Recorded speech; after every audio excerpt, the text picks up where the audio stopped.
Assalamualaikum warahmatullahi wabarakatuh. Kami dari kelompok 2 akan mempresentasikan materi mengenai teori-teori perkembangan. Saya Muhammad Fajar Ramdhani dengan NPM 202122049 sebagai moderator. Perkenalkan, nama saya Dini Novianti, NPM 202122059. Saya sebagai pemateri ke-1. Teori yang pertama adalah teori psikoanalisis. Teori ini dikembangkan oleh Sigmund Freud. Dalam teori psikoanalisis, kepribadian dipandang sebagai suatu struktur yang terdiri dari 3 unsur atau sistem, yakni ID, ego, dan superego. Ketiga sistem kepribadian ini satu sama lain saling berkaitan serta membentuk suatu totalitas. Yang pertama ada ID. ID merupakan sistem kepribadian yang paling dasar, yang di dalamnya terdapat naluri-naluri bawaan. Untuk 2 sistem yang lainnya, ID adalah sistem yang bertindak sebagai penyedia atau penyalur energi yang dibutuhkan oleh sistem-sistem tersebut untuk beroperasi atau kegiatan-kegiatan yang dilakukannya. Yang kedua, ego. Ego merupakan sistem kepribadian yang bertindak sebagai pengarah individu kepada dunia objek tentang kenyataan dan menjalankan fungsinya berdasarkan prinsip kenyataan. Ego terbentuk pada struktur kepribadian individu sebagai hasil kontak dengan dunia luar. Yang ketiga adalah superego. Superego adalah sistem kepribadian yang berisikan nilai-nilai dan aturan-aturan yang sifatnya evaluatif. Kemudian, Freud menyatakan gagasan-gagasan bahwa energi fisik dapat diubah menjadi energi psikis, dan sebaliknya.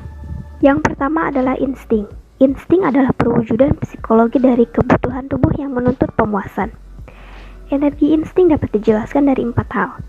Yang pertama, sumber insting, yaitu kondisi jasmaniah atau kebutuhan. Yang kedua yaitu tujuan insting, yang merupakan menghilangkan rangsangan kejasmanian sehingga ketidakenakan yang timbul karena adanya tegangan yang disebabkan oleh meningkatnya energi dapat ditiadakan. Yang ketiga adalah objek insting, yang merupakan segala aktivitas yang menjadi perantara keinginan dan terpenuhinya keinginan itu. Dan yang keempat adalah pendorong atau penggerak insting, yang merupakan kekuatan insting itu yang tergantung kepada intensitas kebutuhan.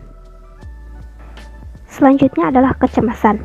Kecemasan adalah fungsi ego untuk memperingatkan individu tentang kemungkinan datangnya suatu bahaya, sehingga dapat disiapkan reaksi adaptif yang sesuai. Biasanya reaksi individu terhadap ancaman ketidaksenangan dan pengrusakan yang sebelumnya dihadapi ialah menjadi cemas atau takut. Kecemasan berfungsi sebagai mekanisme yang mengamankan ego karena memberi sinyal ada bahaya di depan mata. Selanjutnya adalah mekanisme pertahanan ego. Dapat diuraikan menjadi 7 macam mekanisme, yaitu 1. Identifikasi, displacement, represi, fiksasi dan regresi, proyeksi, introyeksi, pembentukan reaksi. Teori kognitif. Teori kognitif merupakan teori yang mengatakan bahwa belajar merupakan suatu proses perubahan persepsi dan pemahaman yang dapat diukur dan diamati. Jean Piaget adalah pakar yang telah mempublikasikan mengenai studi perkembangan kognitif.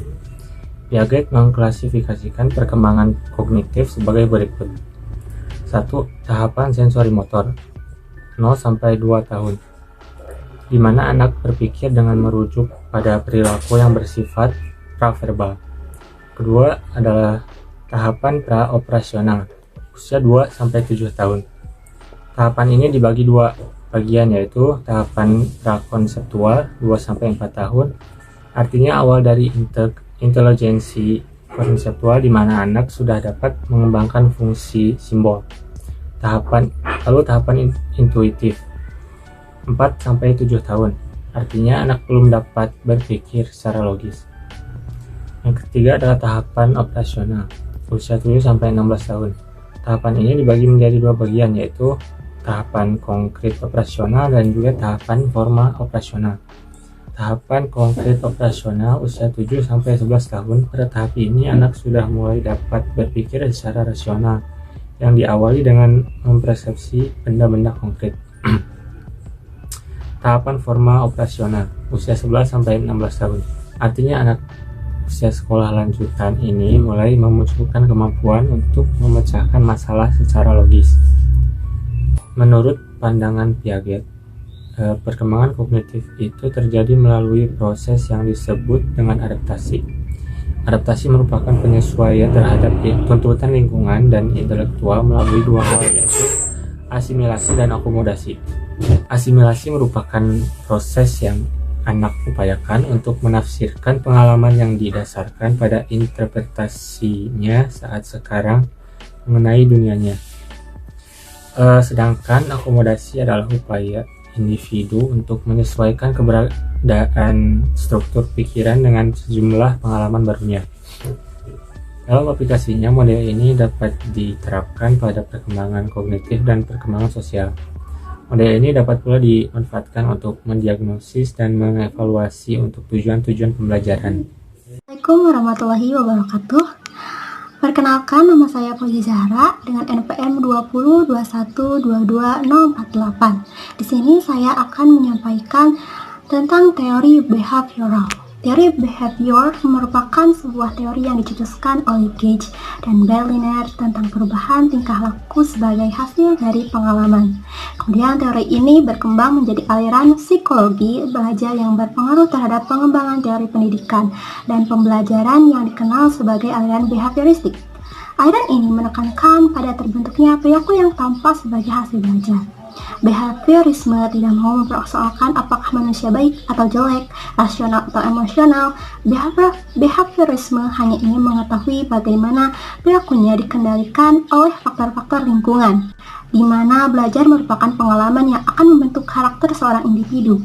Dalam arti, teori belajar pula lebih menekankan pada tingkah laku manusia, memandang individu sebagai makhluk reaktif yang memberi respon terhadap lingkungan.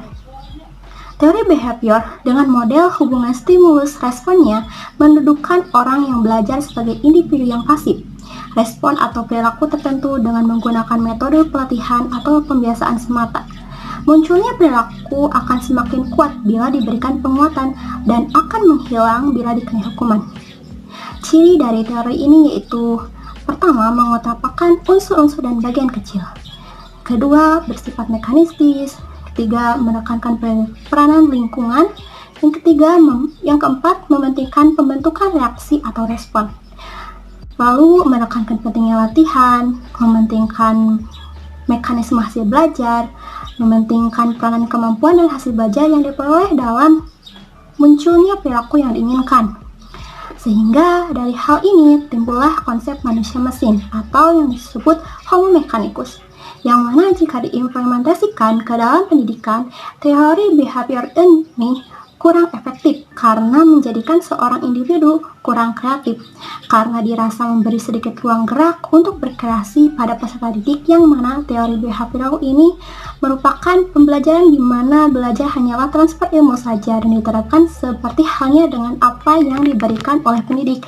Jika merujuk pada pembelajaran, bahwa teori behavioral ini menitikberatkan bahwa ilmu yang diterima oleh peserta didik harus sama dengan apa yang diberikan oleh pendidik.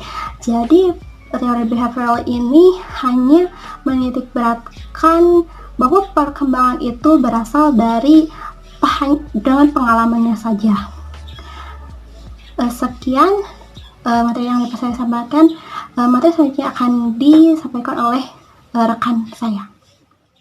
Assalamualaikum warahmatullahi wabarakatuh. Di sini saya akan menjelaskan materi tentang teori etologi dan teori ekologi. Teori ekologi perkembangan anak ini diperkenalkan oleh Uri Bronfenbrenner, seorang ahli psikologi dari Cornell University Amerika Serikat. Teori ini memandang bahwa perkembangan manusia merupakan hasil interaksi atau transaksi antara kekuatan internal dan kekuatan eksternal. Teori ekologi lebih menekankan pada sistem lingkungan, dan Bronfenbrenner menggambarkan 5 kondisi lingkungan, yaitu di mana ada perkembangan terjadi, yaitu diantaranya ada mikrosistem, mesosistem, ekosistem, makrosistem, dan kronosistem.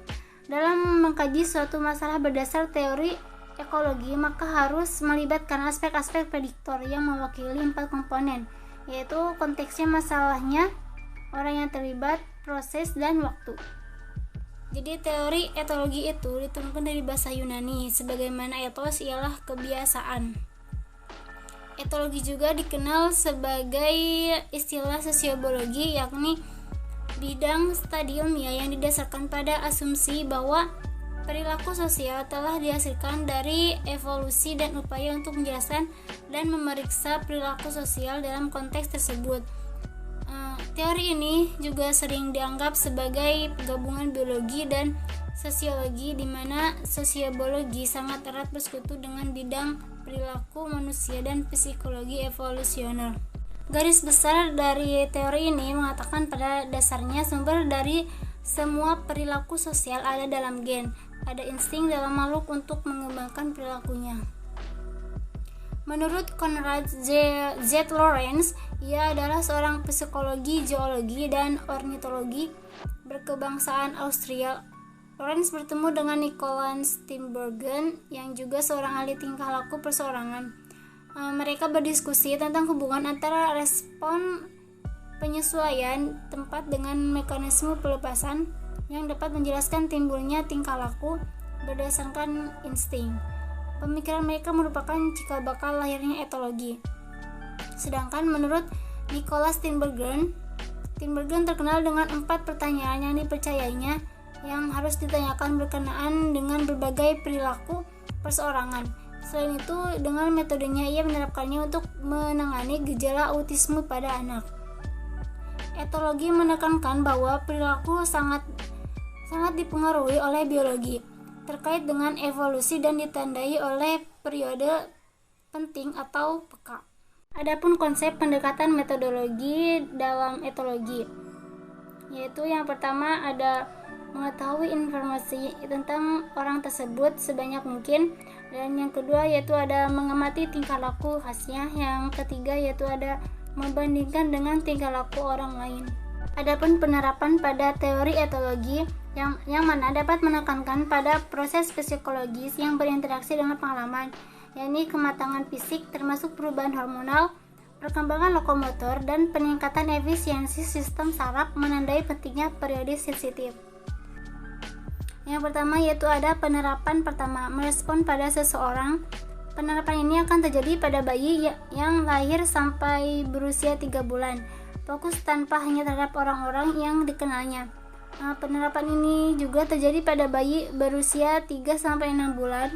Hal ini terjadi karena adanya intensitas aktivitas antara bayi dan orang-orang yang sering berinteraksi dengannya, sehingga bayi mulai dapat membedakan antara orang yang dikenal dan yang tidak.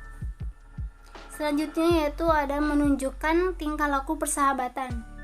Pada penerapan ini, anak mulai menunjukkan sikap kelekatan dan ketertarikan terhadap teman sebayanya dan orang-orang yang baru ditemuinya.